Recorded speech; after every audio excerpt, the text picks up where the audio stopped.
Crime stup flop drop shit bust sniff cock. Je te mets au défi de me répéter tous ces mots sur Instagram en vocal. Et de le dire hyper rapidement. Si t'arrives, franchement, je te prépare un petit truc.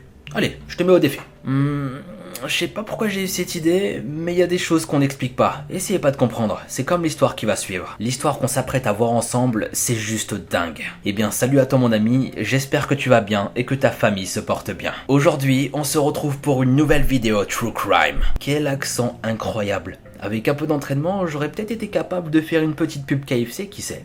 Ouais. Moi j'en aurais peut-être été capable. Venez déguster notre burger KFC avec son tangible pané, croustillant et incroyablement tasty. Come on bitch, fuck you and eat my fucking burger. C'est bon, j'arrête parce que là, on va se faire démonétiser. Déjà que je parle de crime, YouTube c'est déjà hyper sensible, on va s'arrêter. Bref, plus sérieusement, on est là pour parler d'une affaire que je connais depuis bien longtemps et que j'ai trouvé particulièrement glauque. Comme d'habitude, je vous mets en garde parce que le sujet qui va suivre est assez sensible. Je rappelle que des personnes ont perdu la vie suite à cette affaire, et dans la plupart des cas, dans d'atroces souffrances. J'espère que vous êtes prêts, accrochez-vous bien, éteignez votre lumière pour plus de sensations, et laissez-vous emporter par ma voix.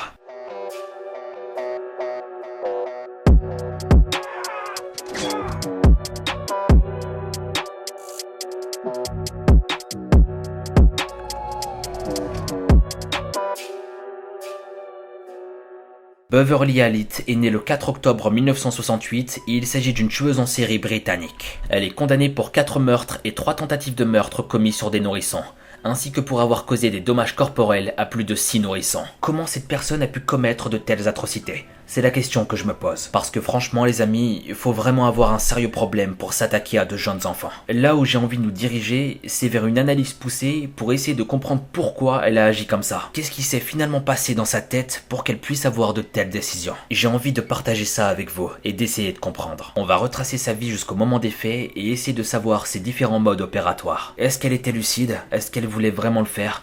Un tas de questions qui me perturbent. Bon. On va essayer de voir tout ça et ce qu'on arrive à trouver sur cette affaire qui remonte à plus de 30 ans maintenant. C'est parti.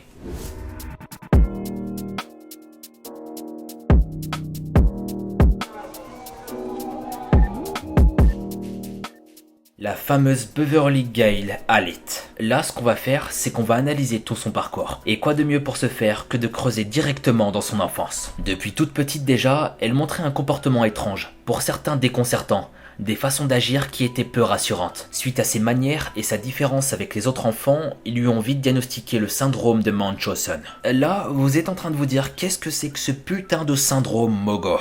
Munchausen. Et ben en gros, celui qui est atteint par cette maladie va simuler un tas de blessures. Comme par exemple dire qu'il a mal à la tête pour ne pas aller à l'école, alors que c'est complètement faux. Bon j'avoue, ça m'est déjà arrivé. Quand t'as passé toute la moitié de ta nuit à jouer à League of Legends, à jouer comme un gros geek, alors que t'avais un contrôle le lendemain matin, bah t'avais envie de simuler une petite maladie. Ouais, j'assume. Mais entre nous, qui ne l'a jamais fait ? Hein ? Je pense qu'on a tous déjà été fourbes là-dessus. Mais heureusement mes amis, ça fait pas de nous pour autant des personnes qui ont ce syndrome. Bien sûr, il faut que ce soit beaucoup plus fréquent et dans la plupart du temps beaucoup plus sombre. La personne atteinte peut être amenée à se blesser volontairement pour avoir de l'attention, avoir quelqu'un qui s'occupe constamment de lui, et ce, de manière récurrente. En gros, c'est un peu ça le syndrome de Munchausen, et ça peut aller très loin, car il en existe plusieurs variantes. Beverly s'inventait inutilement des douleurs inexistantes et utilisait des plâtres pour protéger les blessures qu'elle n'avait jamais subies. À son adolescence, elle a pris beaucoup de poids. Et c'est à partir de là que son comportement a commencé à se dégrader de plus en plus. Toujours à la recherche de la moindre attention, on avait l'impression qu'elle était en manque d'affection. Que malheureusement dans sa vie, elle n'a pas reçu l'amour qu'elle souhaitait. Elle est devenue de plus en plus agressive envers les autres. Et tout au long de sa jeunesse, l'adolescente a sollicité l'attention des médecins de divers hôpitaux. Un jour, elle aurait même réussi à faire retirer son appendice, alors que selon tous les médecins présents, elle n'en avait pas besoin. Tous les médecins qu'elle avait consultés disaient qu'il était en parfait état, et que c'était tout simplement inutile. Quand je vous disais que ce syndrome peut aller très loin, bah c'est pas pour rien. Et encore, croyez-moi, je peux vous dire que vous avez rien vu. Ouais. Dire que perso, pour une simple piqûre, je fais tout un cinéma. L'aiguille qui te transperce la peau. Ah, non. Juste le fait d'y penser, ça me fait mal. Non, merci. Gardez vos médecins, moi je me soigne tout seul. À moi, faut pas me parler d'aiguilles, de vaccins. Je suis le contraire du syndrome de Munchausen. Quand je vois un médecin, je fais demi-tour direct. Et ça, c'est réel. Ce qui est assez fou, c'est qu'elle veut devenir infirmière, et je trouve ça assez étrange. Elle fait tout pour recevoir de l'attention et se faire soigner, et là on s'aperçoit qu'elle veut aider les gens. Alors j'ai pas ses motivations, mais ce qui est sûr, c'est qu'elle voulait absolument prendre cette voie. Au cours de sa formation d'infirmière, le comportement d'Alit va attirer l'attention des gens qui travaillaient autour d'elle. Elle était assez particulière, elle voulait absolument se faire remarquer, et peu importe la manière pour y parvenir, il fallait qu'elle se fasse remarquer. C'était un besoin pour elle. Elle étalait des excréments sur les murs des maisons de retraite. Oui, vous avez très bien entendu, c'est dégueulasse. J'ai l'image en tête, c'est vraiment hard. Quand elle n'était pas en service, elle prenait le temps de faire des choses bizarres, incohérentes, quand un jour, elle a été prise sur le fait. Elle n'avait aucune explication quant à ses agissements. Elle était malade. Dans la même période de sa vie, Beverly a réussi à entretenir une relation amoureuse. Alors que son petit ami était parfaitement ignorant de son comportement au travail, il a rapidement découvert les tendances déséquilibrées de Beverly. Il a révélé plus tard qu'elle était souvent agressive, trompeuse et manipulatrice. Il a également déclaré qu'Alit l'avait accusée de viol, qu'elle était tombée enceinte de lui, alors que comme vous pouvez l'imaginer, c'est totalement faux. Elle continuait par n'importe quel moyen d'avoir de l'attention, de toujours garder le contrôle sur la situation, de faire pression sur son mari pour qu'il ne l'abandonne pas, quitte à le faire passer pour la paire des ordures s'il ne restait pas. Faut croire que toute la pression qu'elle a voulu lui mettre, ça l'a pas fait retenir longtemps. Peu de temps après, la relation a fini par se déchirer. Son compagnon n'aura pas supporté longtemps son comportement et a décidé de s'en éloigner le plus vite possible. À partir de là, Beverly Alit a commencé à devenir de plus en plus sombre. Mais son attitude bizarre, comme étaler des excréments sur les murs, ainsi que son syndrome, malheureusement, ça ne l'a pas empêché de réussir sur le plan professionnel. Malgré avoir échoué à ses examens à plusieurs reprises, elle a réussi à décrocher un contrat de 6 mois. Elle a été embauchée à l'hôpital Grantham en Kesteven dans le Lincolnshire en 1991. Ce qui est dingue ici, c'est qu'elle a réussi à décrocher un travail malgré son échec scolaire. En temps normal, je t'aurais dit bravo, bien joué mon pote. Mais là, c'est pas la même chose. Non. J'aurais aimé qu'elle soit refusée de tout établissement pour travailler. Ça aurait peut-être évité ce qu'on va découvrir par la suite. Malgré ses diplômes manquants, l'hôpital Grantham avait besoin de recruter du personnel. Ça devenait urgent pour eux, donc ils n'ont pas hésité une seule seconde pour la prendre. Et ils ont clairement fermé les yeux sur son parcours désastreux. Eux, ce qui les intéressait, c'était d'avoir du personnel supplémentaire. À ce moment-là, j'imagine qu'ils devaient être débordés, donc ils n'ont pas cherché à comprendre. Beverly a été acceptée et désignée pour travailler dans le service pédiatrie. Avec elle, il y avait seulement 2 autres infirmières formées dans cette partie de l'hôpital. Alors déjà, elle a une chance énorme d'avoir été prise dans cet hôpital. Ça, c'est une chose. Mais en plus de ça, sans le savoir, ils vont faire l'erreur de la mettre dans le service pédiatrie, où il y a plein d'enfants en bas âge. Vous imaginez un peu la folie. On a d'un côté Beverly Alit et de l'autre des enfants qui n'ont rien demandé. Je pense que vous avez compris que le mélange fait peur. Et à partir de là, tout a commencé à s'accélérer. Beverly Alit était envahie d'une haine et d'une violence envers les enfants qui faisait froid dans le dos. À la suite de son transfert, elle cachait parfaitement son jeu. Il a fallu énormément de temps pour se rendre compte que Beverly avait un dégoût pour les enfants. Personne ne s'est douté une seule seconde que cette femme allait commettre des horreurs. Sans plus attendre, passons directement à ses meurtres.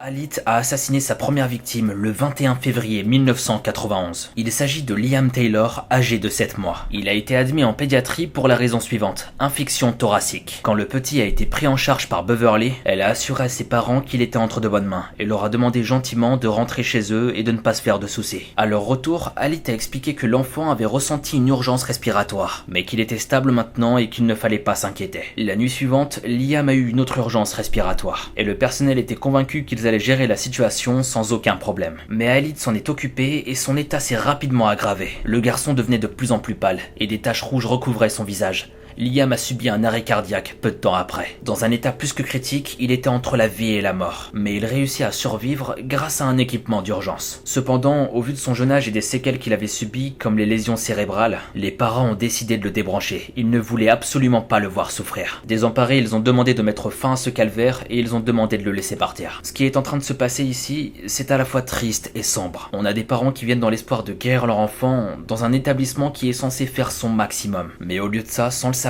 ils vont mettre leur enfant entre les mains d'une meurtrière. À ce moment-là, on ne connaît pas encore le mode opératoire de Beverly Alit. Mais ce qui est sûr, c'est qu'elle a provoqué sa mort, et ce, dans le plus grand des secrets. 2 semaines plus tard, Timothy Hardwick, un patient de 11 ans atteint de paralysie cérébrale, a été transféré d'urgence après avoir subi une crise d'épilepsie. Beverly était en charge de son bien-être, et comme par hasard, l'enfant qui était entre ses mains a subi une urgence respiratoire. Il a été retrouvé sans pouls, devenant bleu, et n'a pas pu être sauvé. On est déjà à 2 enfants gérés par par Beverly Halit, et 2 fois ils ont eu les mêmes complications avant de mourir. La peau du patient qui change littéralement de couleur, suivi d'un arrêt cardiaque. Encore une fois, personne ne semblait se douter qu'une infirmière était cachée derrière tout ça. Là, on pouvait s'imaginer qu'elle injectait quelque chose à ses patients. Qu'est-ce que ça pouvait être? C'est la question que vous vous posez, et c'est aussi ce que je me suis posé pendant très longtemps. Eh bien, attendez un peu, parce qu'on risque de le découvrir très vite avec les prochaines victimes. Kayleigh Desmond, âgée de 1 an. La jeune fille a été transférée au quartier numéro 4 le 3 mars 1991 avec une infection pulmonaire. Après son arrivée à l'hôpital, elle semblait s'en remettre à merveille. Jusque-là, rien à signaler, tout allait pour le mieux. Mais Kayleigh a fait un arrêt cardiaque 5 jours plus tard, pendant qu'Halit s'occupait d'elle. Heureusement, les médecins l'ont réanimée in extremis et l'ont transférée dans un hôpital à proximité. Sur cette 3e victime, c'est là que les médecins ont découvert des choses vraiment étranges. En regardant bien, ils ont remarqué une blessure par perforation sous l'aisselle de la patiente. Ils ont été assez surpris, car à aucun moment il n'a été question d'injection ou de quoi que ce soit sur la patiente. Donc cette blessure n'avait strictement rien à faire là, et surtout pas sur un enfant de 1 an. À partir de là, on peut se dire que c'est la fin pour Beverly Halit, mais pas du tout. Malheureusement, cela a été analysé comme une faute professionnelle, une injection accidentelle causée par Beverly, donc elle s'en est plutôt bien sortie. Sans aucune poursuite par le tribunal, elle a été tout simplement remise en liberté. Et ce qui est fou dans tout ça, c'est que le lendemain, elle a pu poursuivre son travail comme si de rien n'était. Dans cette affaire, les tribunaux ont été vivement critiqués pour avoir permis à Beverly Halit d'être libérée suite à tout ça. Enfin bref, elle poursuit sa vie et continue d'exercer en recevant son prochain patient. Paul Crampton, âgé de 5 mois, atteint d'une affection pulmonaire. Il deviendra la 4e victime d'Halit. Il a subi un choc insulinique le 20 mars 1991. Il était sur le point de rentrer dans le coma à 3 reprises. Il a été réanimé à chaque fois, mais les médecins étaient déconcertés suite à ses niveaux élevés d'insuline. Quand ils ont découvert tout ça, Beverly s'est rendue avec lui dans un autre hôpital à Nottingham. À son arrivée, son niveau d'insuline était encore une fois très élevé, mais heureusement, il a survécu. Tu te dis, c'est quand même incroyable ce qui est en train de se passer. L'infirmière qui est censée prendre soin de toi t'accompagne vers une mort certaine. Franchement, je trouve ça horrible. Tu mets tes enfants, ce petit être que tu aimes par-dessus tout entre ses mains en pensant qu'il va être guéri, et sans le savoir, c'est la dernière fois que tu vois son petit visage. Là, pour Paul Crampton âgé de 5 mois, il a eu beaucoup de chance, il a survécu à tout ça. Mais imaginez la douleur des parents qui ont perdu leur enfant. Et imaginez encore plus leur douleur quand ils vont apprendre qu'ils ont été assassinés. Honnêtement, j'aimerais limite ne pas savoir, ça doit être tellement dur. Passons à la prochaine victime. Bradley Gibson, âgé de 5 ans. Il avait un gros problème au niveau des poumons et a fait un arrêt cardiaque. Mais heureusement pour lui, il a été réanimé avec succès. Encore une fois, et comme toutes les autres victimes de Beverly, il avait un taux d'insuline élevé. Les médecins du service étaient assez troublés et commençaient vraiment à se poser des questions. Mais personne n'imaginait que c'était une infirmière qui se cachait derrière tout ça. Le pire, c'est que le soir même, Halit s'en est occupé pendant la nuit, quand soudainement, il a eu une autre crise cardiaque. Il a été directement transporté dans un autre hôpital et s'en est sorti. Personne ne se doutait de quoi que ce soit encore. Aucun médecin ou infirmier présent aurait émis la piste que l'un d'entre eux était un meurtrier. Je pense que ça paraissait tellement absurde que personne n'y a pensé. En tout cas, encore une fois, on a évité le pire. Beverly Halit ne voulait pas s'arrêter. On avait l'impression qu'elle était inarrêtable, que c'était comme un jeu pour elle. Elle était littéralement en train de s'amuser avec la vie de ses patients. À ce moment-là, je ne sais pas ce qui se trame dans sa tête, mais ce qui est sûr, c'est qu'elle n'est pas prête de s'arrêter. Entre-temps, il y a eu le petit Yik Young-chan, âgé de 2 ans. Il a été retrouvé la peau bleue en train de suffoquer. Après avoir eu 2 attaques cardiaques, il a été transféré dans un autre hôpital et s'en est sorti. Et directement dans la foulée, Beverly a été appelée d'urgence pour s'occuper de 2 jumeaux de 2 mois, Kathy et Becky Phillips. Elle a été désignée pour les garder en observation suite à leur naissance prématurée. 2 jours plus tard, Beverly a dit que Becky pourrait être hypoglycémique. Elle disait qu'elle était froide au toucher. Mais après quelques analyses, rien de troublant n'a été déterminé. L'enfant a été renvoyé chez sa mère. Et la nuit de son retour, elle a convulsé, crié et elle est morte sur le coup. Kathy, quant à elle, l'autre sœur jumelle, est toujours sous la garde de Beverly Halit. Une fois de plus, pour ne pas changer, des problèmes respiratoires sont survenus. Alors qu'elle a été réanimée avec succès, la jeune fille a connu la même urgence 2 jours plus tard. Ses poumons ont cessé de fonctionner correctement. Elle a été transférée à Nottingham sous l'accompagnement de Beverly. Là-bas, on a découvert que 5 de ses côtes étaient cassées et qu'elle avait de graves lésions cérébrales. Le pire dans tout ça, c'est que la mère de la petite Kathy ne se doutait de rien du tout. Au contraire, elle a fini par remercier de tout son cœur Beverly Halit d'avoir sauvé sa fille. À ce moment-là, elle est vue comme une héroïne, comme celle qui a sauvé cette fille d'une mort certaine. Et en plus de ça, la mère de Kathy a demandé à Beverly de devenir sa marraine, ce qu'elle accepta avec grand plaisir, même après avoir causé à leur fille une paralysie cérébrale et des troubles de la vue et de l'ouïe. Alors ici, j'ai mon hypothèse. Rappelez-vous que Beverly Halit a le syndrome de Munchausen, et il en existe plusieurs variantes, comme je le disais tout à l'heure. Eh bien, on a comme l'impression qu'elle montre ici une forme du syndrome de Munchausen par procuration. Elle va blesser ses patients pour ensuite s'en occuper et essayer de les guérir. Quand on voit ce qu'elle a pu faire, c'est un peu l'impression qu'elle me donne. Injecter une forte dose d'insuline d'insuline pour ensuite faire le maximum pour sauver le patient et éviter qu'il ne meure d'un arrêt cardiaque. Bon, ça reste tout de même une hypothèse et on sait pas vraiment ce qu'elle a derrière la tête, mais on va essayer de le savoir. Beverly, quelque chose me dit que ta fin est proche, ça commence à sentir très mauvais pour toi. Banks.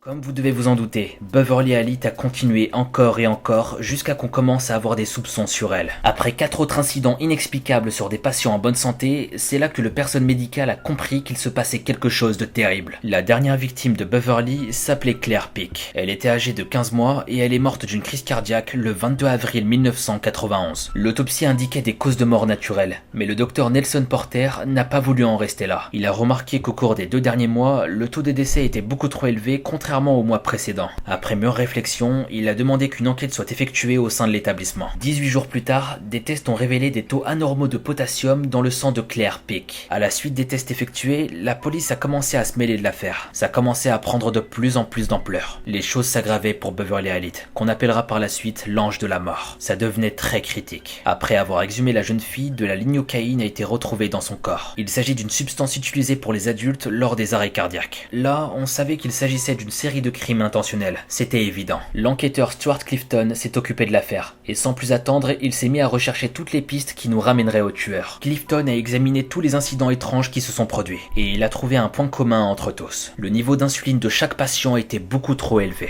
Il a ensuite découvert que Beverly Halit avait signalé aux équipes de médecine que la clé du réfrigérateur à insuline avait disparu. En plus de ça, de nombreux dossiers sur les 25 derniers incidents avaient disparu. Le policier s'est rapidement rendu compte que Beverly était son principal suspect. En juillet 1991, le ministère était convaincu qu'il disposait suffisamment de preuves solides pour l'accuser de meurtre. Néanmoins, ils ont attendu jusqu'en novembre pour éviter de se tromper et donner un jugement d'enquête qui pourrait être faux. Lorsque Beverly s'est fait questionner par l'enquêteur lors des interrogatoires, elle était beaucoup trop à l'aise. Elle ne montrait aucun signe de stress, c'était troublant. Elle semblait ne rien avoir à se reprocher. Elle a tout nié et elle répétait à plusieurs reprises qu'elle faisait juste son travail, aider son prochain. Lorsque la police a fouillé sa maison, ils ont découvert certains registres infirmiers manquants. Ils ont ensuite examiné son passé et ont commencé à se rendre compte qu'elle souffrait peut-être d'un grave trouble de la personnalité depuis des années. Enfin, et c'est pas trop tôt. Ils découvrent enfin que Beverly Halit était atteinte du syndrome de Munchausen par procuration. Infliger de la douleur aux autres pour attirer l'attention. C'est la conclusion qui a été faite. Elle était atteinte psychologiquement. Halit a refusé d'admettre ce qu'elle avait fait, même après de nombreuses visites et évaluations par des psychologues alors qu'elle était déjà incarcérée. Elle a été accusée de 4 chefs de meurtre, de 11 chefs de tentative de meurtre et de 11 chefs de lésions corporelles graves. Et tout ça sur des enfants. Après toutes ces accusations, je vous laisse imaginer le visage de Beverly qui se décompose. Elle va perdre énormément de poids en attendant son procès, jusqu'à avoir une anorexie qui lui fera perdre 31 kilos. Son état de santé va alors retarder son procès qui s'est finalement déroulé à Nottingham. Le 15 février 1993, les procureurs ont prouvé qu'elle avait été présente lors de chaque incident considéré anormal. Les détectives chargés d'enquêter sur l'affaire avaient toutes les preuves nécessaires pour la rendre coupable. Les niveaux élevés d'insuline et de potassium enregistrés sur la base de données, ainsi que diverses injections et marques de ponction qui ont été présentées au tribunal. Les détectives ont aussi déterminé qu'elle avait détérioré le matériel médical. Elle voulait empêcher le flux d'oxygène vers certaines de ses victimes. Elle ne voulait pas qu'ils respirent, qu'ils s'étouffent en sabotant l'équipement. Le procès a également relevé les informations suivantes. Le professeur Roy Midou, expert en pédiatrie, a témoigné sur le fait que Beverly Halit était atteinte du syndrome de Munchausen, et ce depuis son enfance. Lors de son arrestation, il a souligné son comportement qui était très instable. Son état s'est dégradé à vue d'œil. Elle a cessé de se nourrir, montré des signes de dépression et de grande tristesse. Enfin bref, sa santé en a pris un coup. Tout ça a provoqué un retard sur son procès. On avait l'impression que le monde qui l'entourait s'effondrait. Elle ne voulait pas faire face aux horreurs qu'elle avait fait. Selon le professeur Roy, le syndrome était beaucoup trop ancré en elle, ce qui faisait de Beverly un réel danger pour la société. Elle devait être isolée pour protéger les gens qui l'entourent. Le procès a duré 2 mois et Beverly y a assisté pendant 16 jours. À ce moment-là, elle était malade et c'était très compliqué pour elle d'assister au procès. Le 23 mai 1993, elle est condamnée à 13 condamnations à perpétuité pour meurtre et tentative de meurtre. C'était le plus grand nombre d'années jamais distribuées à une femme. La juge présente lors du procès a cependant déclaré que c'était une punition méritée pour les crimes dont elle avait fait preuve, et aussi sur le fait que son choix de devenir infirmière était immoral, donc elle devait payer pour ses cruautés. Ainsi se terminent les horreurs de Beverly Halit qui finira sa vie en prison.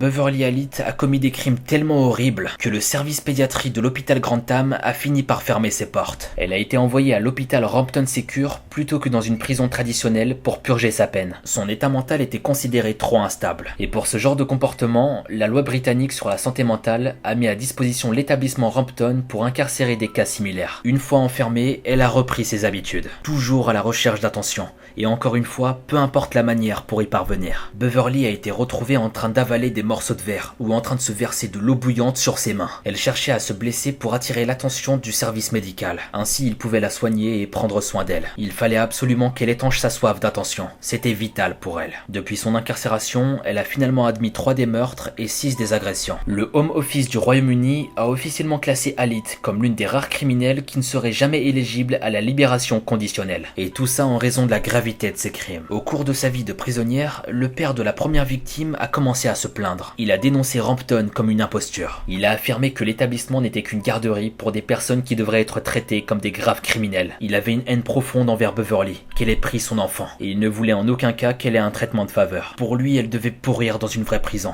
et souffrir du mal qu'elle avait fait. En 2006, Beverly Halit a demandé une révision, mais le service de probation n'a jamais donné suite, et à l'heure actuelle, elle est derrière les barreaux. Ainsi se termine l'affaire Beverly Halit, atteinte du syndrome de Munchausen par procuration, la femme à qui on a donné le titre d'ange de la mort. Elle était là à travailler dans l'ombre, s'occupant de ses patients à sa manière, leur faire du mal pour attirer l'attention autour d'elle. C'était sa manière de combler ce manque qu'elle avait au plus profond de son être. Bien sûr, le syndrome ne justifie en rien le mal qu'elle a fait autour d'elle, et ça ne justifiera jamais les meurtres qu'elle a commis. Donner la mort à des nourrissons. On est sur un niveau d'horreur qui dépasse toute compréhension. Après cette affaire, comment tu veux pas devenir parano, sérieusement? Comme je l'ai dit, tu te rends dans un hôpital où il y a des médecins, des chirurgiens et des infirmiers. Ça fait partie des métiers que je trouve les plus beaux au monde. Quand on aide son prochain, quand on se met au service des gens pour les soigner, sauver des vies, redonner le sourire à des familles. Il y a rien de plus beau. Des valeurs incroyables derrière tout ça. Là où je veux en venir, c'est que même dans les endroits où on se sent en sécurité, il peut se passer des choses horribles. Je vous promets, quand je découvre certaines affaires, j'essaie de me mettre à la place du tueur ou de la tueuse en série. Je me dis, mais qu'est-ce qui va faire que mon cerveau va partir dans tous les sens? Pourquoi j'ai fait ça? Et pourquoi je vais répéter ça? Est-ce que je ressens au moins une once de remords pour avoir fait de tels actes? Je vous promets, je suis là à me poser beaucoup de questions. C'est tellement frustrant, parce qu'on sait pas finalement. Pour Beverly, il y a clairement un trouble psychologique avec le syndrome de Munchausen. En plus, on remarque qu'elle montre des signes depuis toute petite. Rajouter à ça une enfance plutôt compliquée, ça peut accentuer le syndrome. Un manque d'attention, d'amour maternel peut-être, tout ça. C'est sûrement tout ça qui a explosé et qui a fait ce qu'elle est devenue aujourd'hui. Une chose est sûre, c'est que ce syndrome n'est pas à prendre à la légère. Et que peut-être que si Beverly avait eu un suivi, quand on lui a décelé certains troubles du comportement, on n'en serait pas là. Mais ça reste très compliqué, je pense. En tout cas, j'attends vos retours sur cette affaire en commentaire. Qu'est-ce que vous en avez pensé? J'aimerais bien avoir votre analyse. Enfin bref, cette affaire est terminée. Avant de vous laisser, aujourd'hui je vous rajoute un petit bonus. Une courte histoire que mon grand-père m'avait racontée lors de son vivant. Donc restez bien installés, on est parti pour une histoire supplémentaire.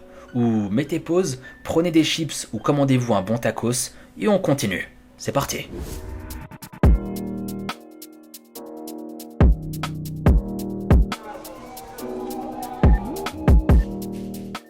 Alors pour ceux qui ne le savent pas, je suis franco-algérien et pour la plupart d'entre vous, vous savez que je suis musulman. Et dans les pays du Maghreb, on entend énormément d'histoires sur les djinns et des possibles apparitions. Enfin bref, des choses qui glacent le sang, et surtout pour ceux qui y croient. Bon, faut savoir que moi normalement je vais souvent en Algérie. Mais bon, avec le corona c'est assez compliqué et depuis 2-3 ans je suis pas allé. Et autant vous dire que ça me manque beaucoup. Vraiment beaucoup. Alors l'histoire que je vais vous raconter, c'est la suivante. Tout s'est passé en Algérie, dans un petit village près des frontières marocaines. Alors cette histoire, elle m'a été racontée il y a plus de 10 ans en arrière maintenant. C'était lorsque ma famille et moi, on est partis en voyage en Algérie. Quand on est arrivé chez mon grand-père, tout d'abord c'était l'euphorie, les retrouvailles, se serrer dans les bras, on était tous très heureux, on s'est retrouvés, on a profité, et jusqu'à atteindre le soir. Là, il ne restait plus que quelques personnes dans la terrasse, dont mon grand-père et moi. Et c'est là qu'il a commencé à me raconter une petite histoire qui allait très bien avec l'ambiance. Il était très tard, environ minuit ou 1h du matin, si je me souviens bien. Donc son histoire, certains vont le prendre comme une légende urbaine. Lui, il y croyait fermement, parce qu'il était musulman, et que tous ces phénomènes,